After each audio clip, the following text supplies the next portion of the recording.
la calle explicando pues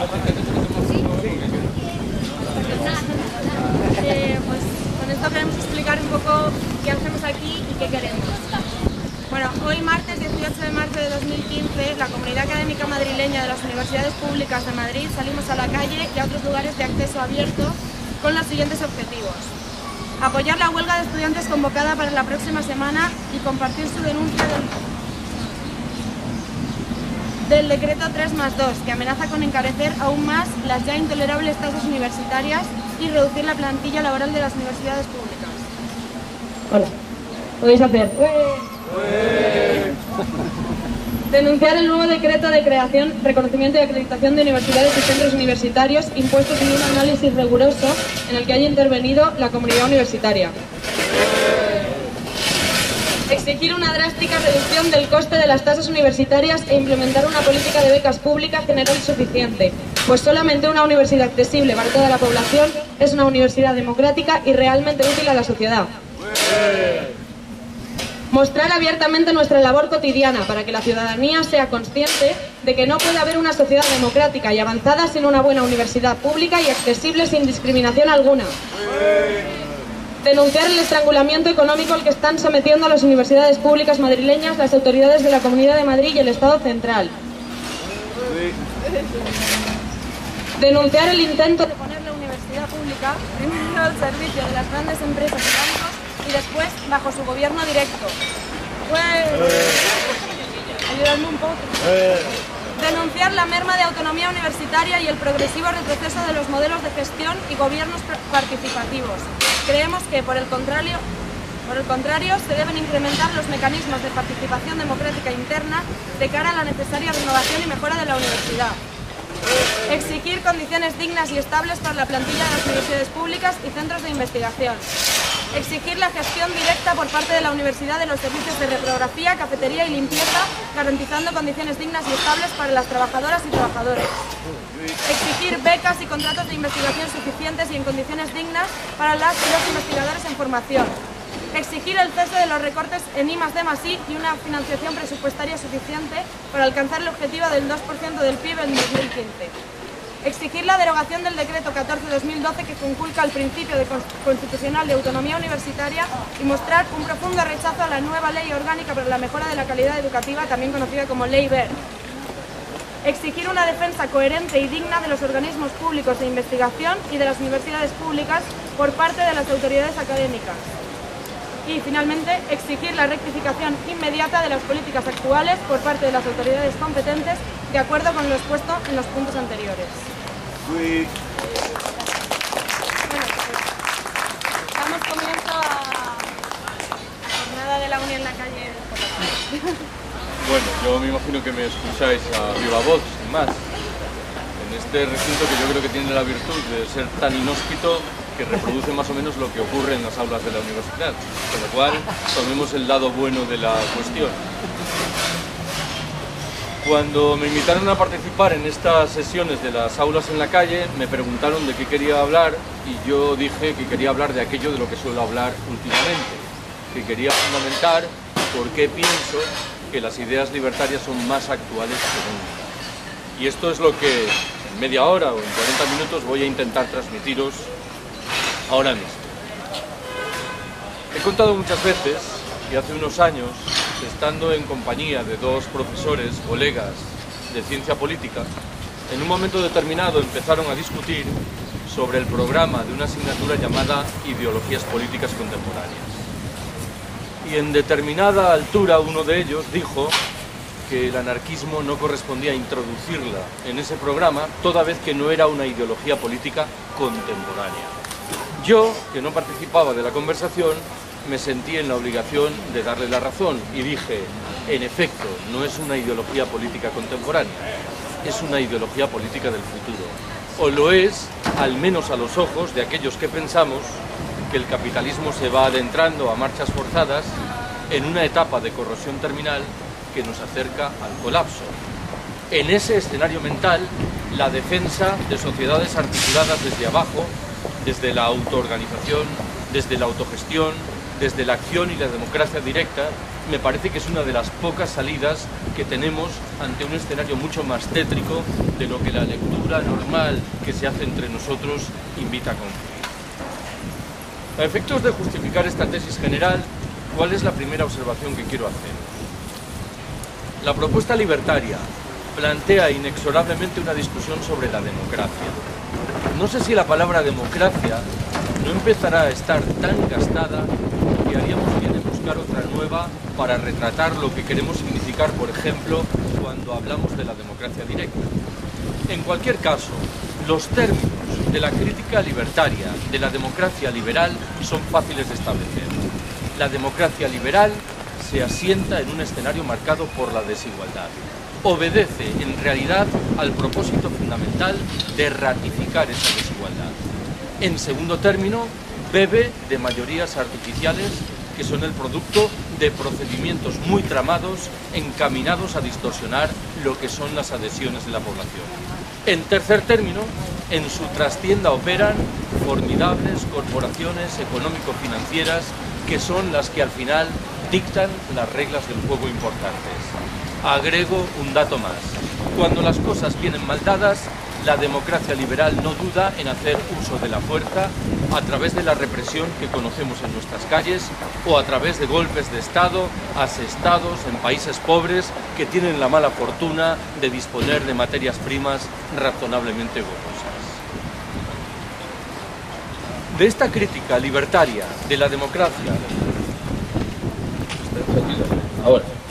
de esta crítica libertaria de la democracia liberal se derivan consecuencias en muchos ámbitos importantes. Me vais a permitir que rescate dos. El primero remite al eterno debate sobre las elecciones. Admitiré de buen grado que dentro del propio mundo libertario hay percepciones vagamente diferentes sobre las elecciones. Hay quienes defienden el despliegue de fórmulas de abstención activa y hay quienes interpretan que la abstención activa indirectamente es una forma de participar en las elecciones en la medida en que implica otorgarle a estas un relieve que no les corresponde. Más allá de estas dos posiciones, creo que hay una tercera muy sagaz, que bebe, en cierto sentido, de un artículo que publicó hace un siglo Ricardo Mella. Mal que bien, ese artículo decía: si queréis acudir a votar, hacedlo. A mí lo que me importa saber es lo que hacéis los 364 días restantes del año. Recomendación en términos de juicio crítico sobre la realidad de singular actualidad en un momento como el presente, en el que tanta gente ha depositado la ilusión en las elecciones mientras asistimos a un activo proceso de desmovilización social y laboral. El otro gran debate vinculado con esa crítica es el relativo a la República. En modo alguno deseo ignorar que entre nosotros la discusión sobre la República tiene una dimensión emocional de la que carece en otros espacios geográficos. Tampoco deseo ignorar que la irrupción de una república tendría la virtud innegable de permitir que nos deshiciésemos de una institución lamentable como es la monarquía. Pero confesaré que no acierto a identificar ninguna virtud adicional en el proyecto republicano. Me voy a limitar a recordaros algo que ya sabéis. Portugal, Francia e Italia son repúblicas. Y no creo que su panorama político, económico y social sea ni mejor ni peor que el nuestro. Los términos de la propuesta libertaria en el terreno político son fáciles de resumir. El primero de ellos nos habla de la defensa de la democracia directa, de formas de democracia no delegativa, no representativa, asentadas por añadidura en un rechazo orgulloso de liderazgos y de personalismos. El segundo de esos términos es la postulación paralela de la acción directa, de una acción no mediada, en virtud de la cual retenemos una plena capacidad de decisión y de control sobre lo que hacemos y procuramos por añadidura que lo que hacemos refleje una relación expresa entre los medios que desplegamos y los fines que deseamos alcanzar. La última de las propuestas nos habla de la autogestión. La palabra autogestión es de introducción relativamente reciente. Se expandió, al parecer, al calor del Mayo francés de 1968, pero el concepto existe desde mucho tiempo antes. Cuando uno rastrea, por ejemplo, en las resoluciones de los diferentes congresos de la CNT española anteriores a la guerra de 1936, descubre que el concepto está claramente presente ahí. Es verdad que cuando hablamos de autogestión tendemos a vincular el proyecto con el mundo del trabajo. Bien está que lo hagamos, pero no hay ningún motivo para circunscribirlo a ese mundo. Quiero recordaros que este país nuestro, en el pasado, registró una presencia muy poderosa de la cultura y de las prácticas autogestionarias. Habréis oído hablar muchas veces de las colectivizaciones libertarias en el campo aragonés y en la industria catalana en 1936 y 1937. El adjetivo no es plenamente ajustado. En esas colectivizaciones había muchos militantes de la UGT socialista, algo que me interesa subrayar a efectos de llamar la atención sobre el hecho de que las prácticas autogestionarias rompían las fronteras del propio mundo libertario. Tenemos la obligación de preguntarnos qué ha quedado de esto. Permitidme que ironice. Los dos sindicatos mayoritarios españoles, con centenares de miles de afiliados, con recursos económicos razonablemente importantes, ¿qué tipo de proyecto autogestionario han sido capaces de promover en el transcurso de las 3 últimas décadas? Una modestísima agencia de viajes. Me temo que esto es un retrato cabal de la deriva, del deterioro de nuestro movimiento obrero. ¿Cuál es la segunda observación que quiero haceros? La propuesta libertaria tiene que ser, por razón, inequívocamente anticapitalista. Creo que lo he dicho bien. No se trata de que sea meramente antineoliberal. No es lo mismo contestar el neoliberalismo que enfrentarse al capitalismo. Uno puede contestar el neoliberalismo por entender que es una versión extrema e indeseable del capitalismo, pero aceptar la lógica de fondo de este último. O puede rechazar al tiempo el neoliberalismo y el capitalismo, que me temo que es lo que hacemos los libertarios. La principal concreción orgánica en el mundo libertario de una propuesta anticapitalista es lo que llamamos anarcosindicalismo. Permitidme que me detenga un momento en esto de la principal concreción orgánica. Hace unos meses esta estimulante figura intelectual, que es el ministro del Interior español, afirmó un buen día que había sido desactivado un grupo anarquista sorprendentemente bien organizado. Parece que este señor debería leer algún manual de teoría política. Los anarquistas no están contra la organización, están contra las formas coactivas de organización, lo cual no es exactamente lo mismo. Siempre que tengo la oportunidad subrayo que un sindicalista en particular, un trabajador en general, debe hacerse 3 grandes preguntas. La primera es la relativa a cómo trabajamos. Las palabras alienación y explotación han desaparecido llamativamente del lenguaje de las cúpulas de los 2 sindicatos mayoritarios, cuando definen y poderosamente nuestra vida cotidiana dentro y fuera de los centros de trabajo. La segunda gran pregunta es la relativa a para quién trabajamos. Esta era la pregunta principal que se hacían los sindicalistas de la CNT y de la UGT antes de 1936, cuando querían dejar atrás el mundo del capitalismo. Infelizmente, esta pregunta ha desaparecido del horizonte mental de muchas cabezas. La tercera y última pregunta, en fin, es la que nos inquiere sobre qué es lo que hacemos, qué bienes producimos, qué servicios dispensamos. No vaya a ser que lo que hacemos hoy, por ejemplo, ponga en un brete los derechos de los integrantes de las generaciones venideras.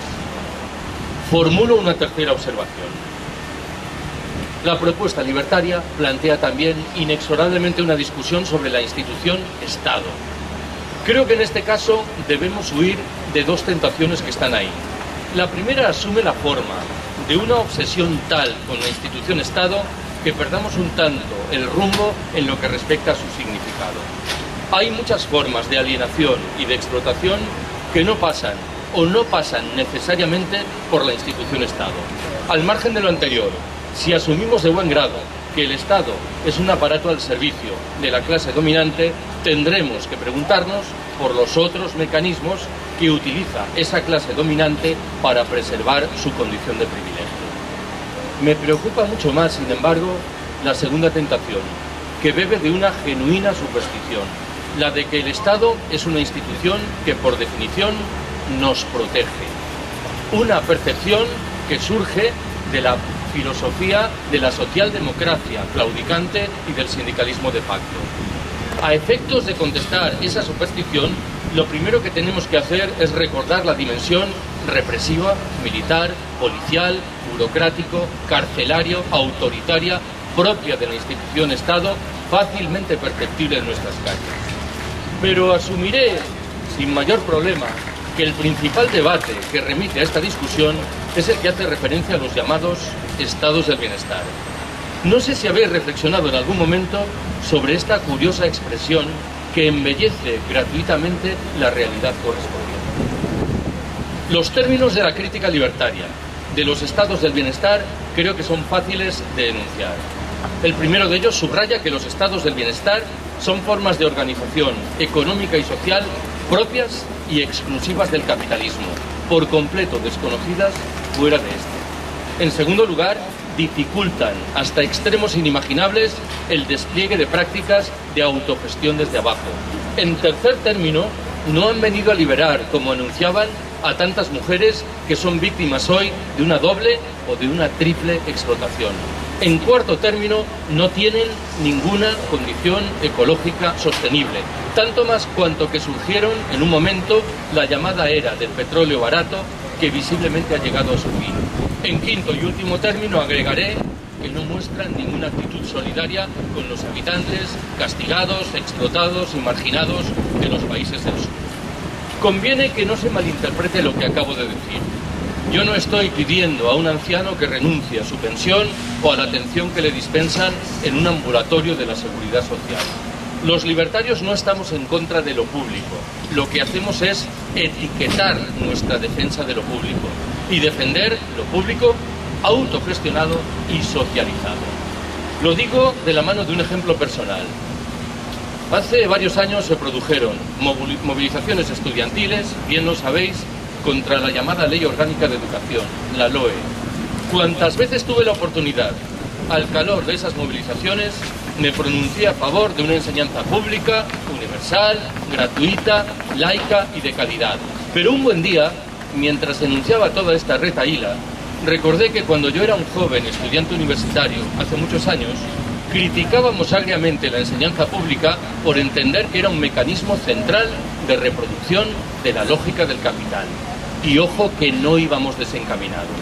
Quien piense que la enseñanza pública nada tiene que ver con la difusión y el asentamiento de la cultura del consumo, de la producción y de la competitividad, le está dando la espalda a la realidad. ¿Qué es lo que ha ocurrido en el transcurso de las 3 últimas décadas? Lo que ha sucedido es que hemos ido retrocediendo tanto que en un momento determinado, cargados de respetabilísima razón, decidimos cavar una trinchera y salir en defensa de la enseñanza pública. Bien está que lo hagamos, pero repito algo que acabo de señalar. Tendremos que etiquetar esa defensa y los adjetivos que se imponen son autogestionada y socializada. Lo digo de una manera más. Yo trabajo en un departamento de ciencia política en una universidad pública. Si alguien me pidiese la elaboración de un informe relativo a las actividades de carácter social, solidario, alternativo, desplegadas por mi departamento, yo entregaría un puñado de hojas en blanco. Lo público, per se, infelizmente no es garantía de nada o de casi nada. Cuarta observación que quiero hacer. Cuando alguien defiende la democracia directa, es frecuente que escuche una réplica que viene a decir: eso de la democracia directa está muy bien y es muy bonito, pero infelizmente es una fórmula inaplicable en sociedades complejas como las nuestras. ¿Cuál es la réplica que hay que formular, a mi entender, frente a esa réplica? No solo estamos defendiendo la democracia directa, estamos defendiendo una transformación de nuestras sociedades que en una de sus dimensiones centrales obedece al propósito de permitir que cobren cuerpo escenarios propicios para la democracia directa. Si tengo que retratar pedagógicamente el sentido de fondo de esa transformación, me serviré de 5 verbos: decrecer, desurbanizar, destecnologizar, despatriarcalizar y descomplejizar nuestra sociedad. ¿Por qué hablo en primer lugar de la urgencia de decrecer? Si vivimos en un planeta con recursos limitados, no parece que tenga mucho sentido que aspiremos a seguir creciendo ilimitadamente. Tanto más cuanto que sobran las razones que invitan a concluir que hemos dejado muy atrás las posibilidades medioambientales y de recursos que la Tierra nos ofrece. Pensad, por ejemplo, que la huella ecológica española es de 3,5. ¿Qué significa esto? Significa que para mantener las actividades económicas hoy existentes en España precisamos nada menos que 3,5 veces el territorio español. ¿Cómo se mal resuelve este problema?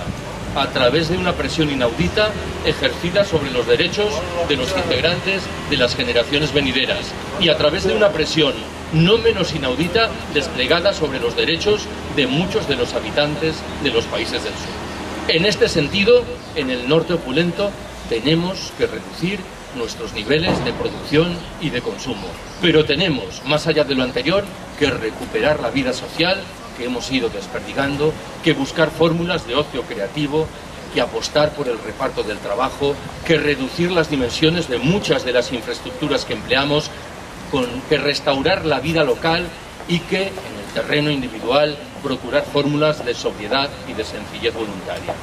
Más fácil es explicar el segundo verbo, desurbanizar. Bien sabéis que hace 60, 80 o 100 años muchos de nuestros abuelos abandonaron el medio rural por entender que en las ciudades el escenario era visiblemente más habitable. Hoy asistimos incipientemente a un proceso de signo contrario. Las ciudades son cada vez más difícilmente habitables.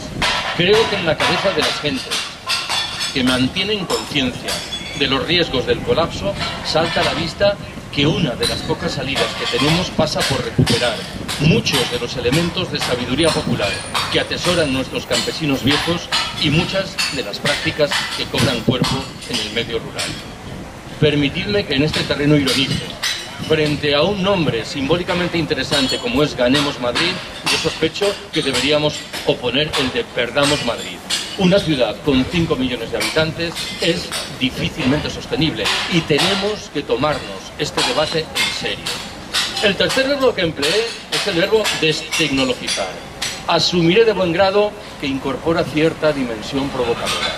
Si tengo que enunciar el argumento de manera más mesurada, afirmaré que tenemos que sopesar críticamente cuál es la condición de muchas de las tecnologías que el sistema nos ofrece. No vaya a ser que creamos demasiado deprisa en su condición liberadora. Pongo un ejemplo tontorrón. Facebook, esta tecnología que genera la ilusión óptica de que acrecentamos nuestra vida social porque disponemos de 5.000 amigos. Bien sabéis que a 4.983 de estos amigos no los vamos a conocer nunca. Al margen de eso, corremos el riesgo de llegar a casa por la noche, encender el ordenador, entrar en Facebook y llegar a la conclusión un poco precipitada de que este país se encuentra en plena ebullición revolucionaria. Son tal vez nuestros amigos lo que está en ese estado de espíritu, algo que me temo que infelizmente no retrata lo que ocurre en el conjunto de la sociedad. He utilizado un cuarto verbo, despatriarcalizar. Dentro de un momento voy a defender la construcción de espacios autónomos, autogestionados y desmercantilizados. Esos espacios existen ya y en muchos casos han progresado en el camino, en efecto, de la autogestión y de la desmercantilización, pero conservan incólumes todas las reglas del juego de la sociedad patriarcal. Muchas veces he dicho que una diferencia sustancial entre la percepción libertaria y las propias de lo que con alguna ligereza voy a llamar la izquierda tradicional remite a esto. La izquierda tradicional reduce el problema principal diciendo: aquí estamos nosotros, ahí está el sistema con el que queremos acabar. Tenemos que demostrar que somos más numerosos y más fuertes que el sistema. La percepción libertaria dice algo parecido, pero con un agregado importante. Dice: aquí estamos nosotros, ahí está el sistema con el que queremos acabar.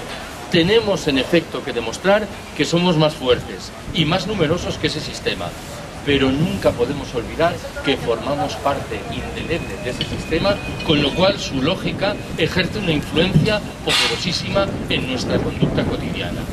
Vuelvo a lo de la despatriarcalización. Tenemos que partir de la certeza de que la marginación material y simbólica que siguen padeciendo la mayoría de las mujeres está ahí y que a pronóstico la comparación queda un tanto corto. ¿Por qué? Nos hemos acostumbrado a utilizar la palabra crisis en singular para identificar la modulación financiera del fenómeno, y con demasiada frecuencia olvidamos que en la trastienda hay otras crisis, ahora en plural. ¿En qué estoy pensando? En el cambio climático, que es una realidad que ya está ahí y que no tiene ninguna consecuencia saludable. En el encarecimiento inevitable, en el medio y en el largo plazo, de la mayoría de las materias primas energéticas que empleamos. En los problemas demográficos que castigan en singular a determinadas regiones del planeta. En la marginación que siguen padeciendo, lo he dicho hace unos minutos, tantas mujeres, o en la prosecución del expolio de la riqueza de los países del sur. Si cada una de estas crisis, por separado, es suficientemente inquietante, la combinación de todas ellas resulta literalmente explosiva. ¿Cuál es, desde mi punto de vista, el escenario de fondo de este debate? El capitalismo es un sistema que históricamente ha demostrado una formidable capacidad de adaptación a los retos más diferentes. La gran pregunta hoy es la relativa a si no estará perdiendo los mecanismos de freno que en el pasado le permitieron salvar la cara. Si llevado de un impulso al parecer incontenible, encaminado a acumular espectaculares beneficios en un periodo de tiempo muy breve, no estará cavando su propia tumba, con el agravante claro de que dentro de la tumba estamos nosotros y puede desmoronarse sobre nuestras cabezas. Lo digo de una manera más. Uno puede y debe criticar agriamente el capitalismo por entender que ha sido de siempre un sistema injusto, explotador y excluyente. Pero reconozcamos que al mismo tiempo ha sido un sistema históricamente eficiente. ¿En qué sentido? En el sentido de que permitió garantizar que la mayoría de los empresarios obtuviesen los beneficios que deseaban alcanzar. Hoy ni siquiera esto es evidente. Estos neoliberales que durante 3 décadas han rechazado orgullosamente todo tipo de intervención de los poderes públicos en la economía, ¿qué es lo primero que han hecho cuando las cosas han venido mal dadas? Utilizar el teléfono y demandar las ayudas precesivas de ministerios, consejerías o ayuntamientos. ¿Qué mejor indicador de pérdida de eficiencia? La propia imprevisión con la que el capitalismo obsequia la crisis ecológica creo que nos sitúa delante de la conclusión de que el sistema se adentra a marchas forzadas en una etapa de corrosión terminal que nos acerca al colapso. Quiero recordaros que hay un consenso abrumador en la comunidad científica internacional en lo que se refiere al hecho de que es inevitable que la temperatura del planeta suba más de 2 grados por encima de los niveles del año 1990, momento a partir del cual nadie sabe lo que viene después. El consenso no es tan abrumador, pero es muy amplio en lo que se refiere a la idea de que el llamado pico del petróleo ha quedado ya atrás. En lenguaje más llano, la producción inexorablemente se irá reduciendo y los precios, en paralelo, irán creciendo. Me veo ahora en la obligación, con todo, de tirar una piedra sobre mi propio tejado. No es completamente cierto que el capitalismo no esté articulando respuestas frente a la crisis ecológica. He recomendado muchas veces la lectura de un libro de un periodista alemán llamado Karl Ameri. El libro se titula Auschwitz, comienza el siglo XXI. La tesis principal que maneja Ameri en esa obra señala que estaríamos muy equivocados si concluyésemos que las políticas que abrazaron los nazis alemanes 80 años atrás remiten a un momento histórico singularísimo, coyuntural y por ello afortunadamente irrepetible. Ameri nos exhorta antes bien a estudiar en detalle esas políticas. ¿Por qué? Porque bien pueden reaparecer en los años venideros, no defendidas ahora por ultramarginales grupos neonazis, sino postuladas por algunos de los principales centros de poder político y económico, cada vez más conscientes de la escasez general que se avecina y cada vez más firmemente decididos a preservar esos recursos escasos en unas pocas manos en virtud de un proyecto de ecofascismo o de darwinismo social militarizado. Creo yo que buena parte de las políticas que abrazan los sucesivos presidentes de los Estados Unidos hunden sus raíces en un proyecto de esta naturaleza. Como creo yo, por rescatar otro ejemplo, que la mayoría de las medidas que la Unión Europea despliega de un tiempo a esta parte con los inmigrantes pobres que llegan a nuestras costas y aeropuertos hunden también sus raíces en un proyecto de esta naturaleza. Hay una palabra que falta llamativamente en el discurso de nuestros responsables políticos, de todos nuestros responsables políticos, también de los aparentemente alternativos. Me refiero a la palabra colapso. Muchas veces he mencionado que un libro de publicación reciente de un periodista inglés, Michael Joker, tiene un título provocador: Historia de España 2014-2033, crónica de un colapso. Es un manual de historia convencional que recoge cuadros estadísticos, fotografías, mapas y retrata a mitad de camino de un humor socarrón y de un argumento sorio el colapso español. Ese colapso es el producto de la combinación de 4 elementos. El cambio climático, que empieza a pegar fuerte ante todo en la mitad meridional de la península ibérica. El encarecimiento insorteable de los precios del petróleo, una crisis social en la cual ya estamos claramente inmersos y el despliegue de políticas cada vez más manifiestamente autoritarias. En los círculos en los que yo me muevo, lo del colapso suscita 2 reacciones diferentes. La primera, crudamente realista, dice: no nos queda más remedio que aguardar a que llegue el momento del colapso. ¿Por qué? Porque será la única manera de que la abrumadora mayoría de nuestros conciudadanos tome nota de sus deberes. Esta primera postura es, sí, crudamente realista, pero es al mismo tiempo profundamente desalentadora. No nos engañemos, el colapso se traducirá por definición en una multiplicación espectacular de los problemas y en una reducción paralela de nuestra posibilidad de resolverlos. La segunda de las reacciones, que es la mía, nos dice que tenemos que salir con urgencia del capitalismo y que aquello que podemos hacer ahora, aquello que está al alcance de nuestras manos, consiste en construir espacios autónomos, autogestionados, desmercantilizados, despatriarcalizados. Este es un debate que ha dividido en 2 al movimiento del 15 de mayo. Había un segmento muy importante de ese movimiento que entendía que el cometido mayor del 15M debía estribar en elaborar propuestas en la confianza de que serían escuchadas por nuestros gobernantes. Otra parte de ese movimiento, que es la que permanece en él, ha considerado de siempre que la tarea mayor estribaba en abrir espacios autónomos sin aguardar nada de nuestros gobernantes. Estoy pensando en lo que suponen los grupos de consumo, las ecoaldeas, las cooperativas integrales, las formas de banca ética y social, el sinfín de actividades que despliegan los centros sociales autogestionados o el incipiente movimiento de trabajadores que en régimen autogestionario cooperativo se han hecho con el control de empresas que estaban al borde de la quiebra.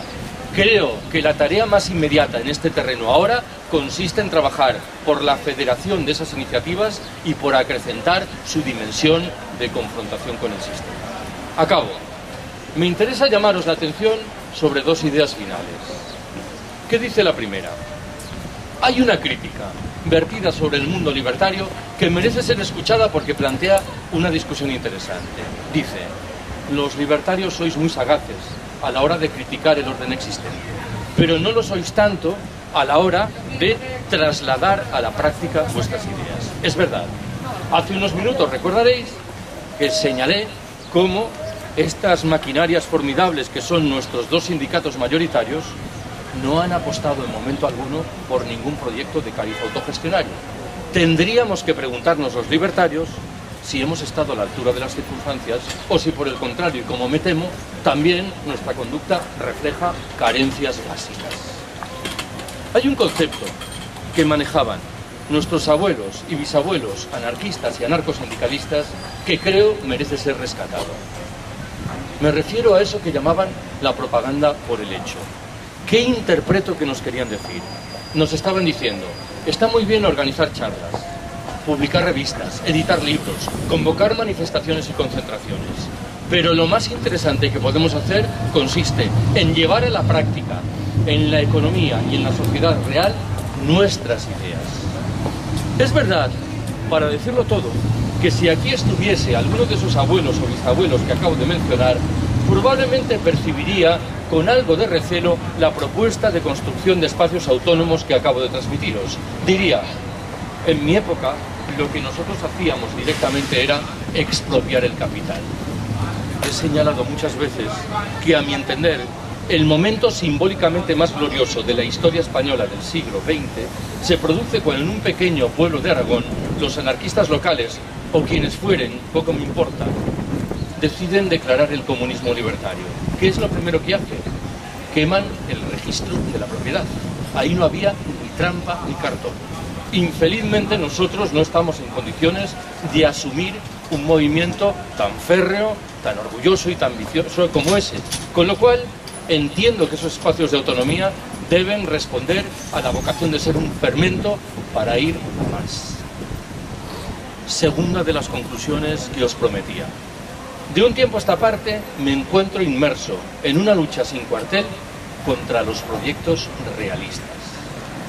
La mejor demostración de lo que significa la invocación permanente de la realidad es la transición política española, saldada en dos grandes partidos que se turnan en el gobierno y que hacen sustancialmente lo mismo, en dos cúpulas sindicales que no se oponen a nada y en una plétora de medios de comunicación que emiten monocordes la misma monserga. Hay una frase muy sonora y un tanto incorrecta de Bernanos, el novelista católico francés, que creo da en el clavo de la cuestión. La frase dice: el realismo es la buena conciencia de los hijos de puta. Invocan una realidad sugiriendo que viene dada por la naturaleza de tal manera que sería incontestable, irreformable, cuando con toda evidencia es la realidad que ellos mismos han forjado en descarado provecho de sus intereses. En este contexto, creo que lo saludable es que seamos cuanto menos realistas, mejor. Gracias por haberme escuchado.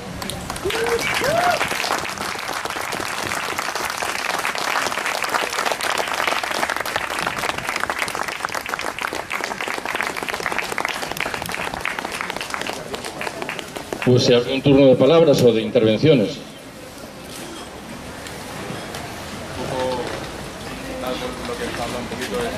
Lo que decía Ernesto Sabato ya hace ya años, que era volver a las comunidades, no al comunismo, sino al comunitarismo, ¿no? Es un poquito quizás la idea de que estuvo atrás, de que llevaron, pues, por ejemplo, ese movimiento que hubo.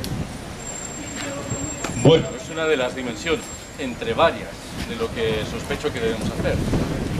Pero en efecto, creo que tenemos que repensar qué es lo que significa en singular la idea de progreso. Si el progreso que nos han vendido realmente ha contribuido a mejorar la condición de vida, el espacio mental de las gentes, o si por el contrario, y como me temo, las más de las veces, no siempre, ha sido un elemento de distorsión en provecho de la lógica del capital. Es verdad que esta discusión es muy compleja. Si alguien dice que los campesinos gallegos, los campesinos de mi país, en el siglo XVIII vivían mejor que los campesinos gallegos hoy, estaré dispuesto a examinar seriamente el argumento. Parece innegable, por ejemplo, que trabajaban bastante menos horas. ¿Por qué? Porque no estaban obsesionados en producir para un mercado que debía distribuir sus bienes. Pero tampoco idealicemos el pasado de manera crítica. En la Galicia del siglo XVIII estaba la nobleza feudal, estaba la Iglesia católica y estaba el aparato de un Estado, por débil que fuera. Con lo cual tenemos que medir mucho qué es lo que hay que reivindicar del pasado, que a buen seguro que hay que reivindicar muchas cosas, y qué es lo que conviene arrinconar también de ese pasado. Pero en cualquier caso, parece evidente que en el pasado, que debemos vincular muchas veces con el medio rural, las relaciones humanas eran mucho más fluidas, mucho más solidarias y estaban mucho más marcadas por la lógica del apoyo mutuo que lo que tenemos la oportunidad de palpar hoy.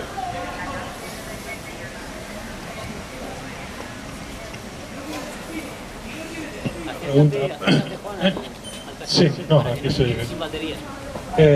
No, una pregunta. ¿La doble vía no puede ser compatible? Es decir, hackear el Estado por un lado y por otro lado fomentar la autogestión y los espacios acapitalistas o anticapitalistas.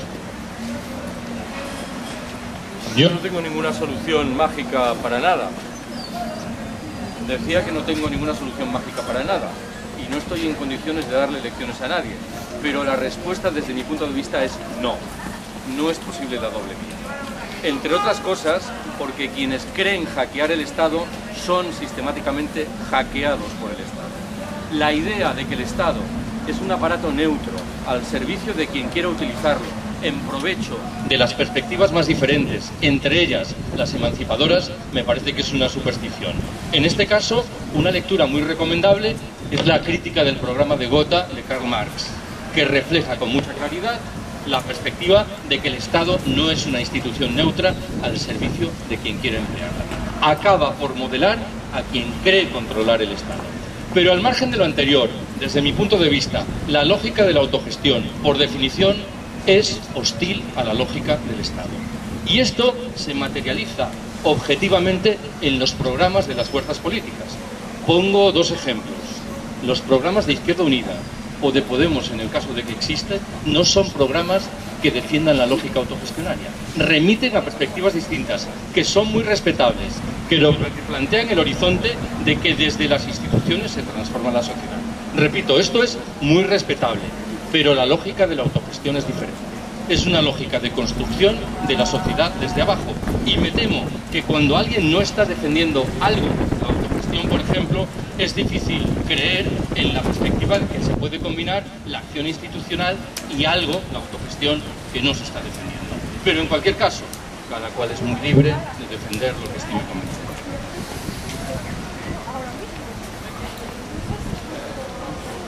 Ganar posiciones en el Estado no puede crear mejores condiciones para la autogestión.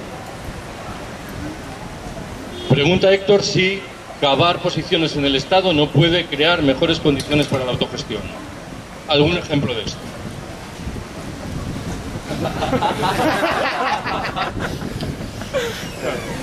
¿Algún ejemplo de que hayamos ganado posiciones en el Estado?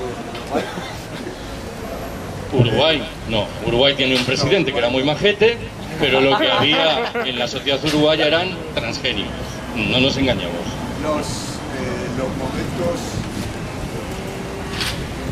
Los momentos donde se crean situaciones de doble poder, donde el Estado admite, no le queda otra que admitir espacios liberados. Ejemplo. Aquí, sin ningún lejos. Pero el 15M no era un movimiento de doble poder, era un movimiento de poder único. Una situación,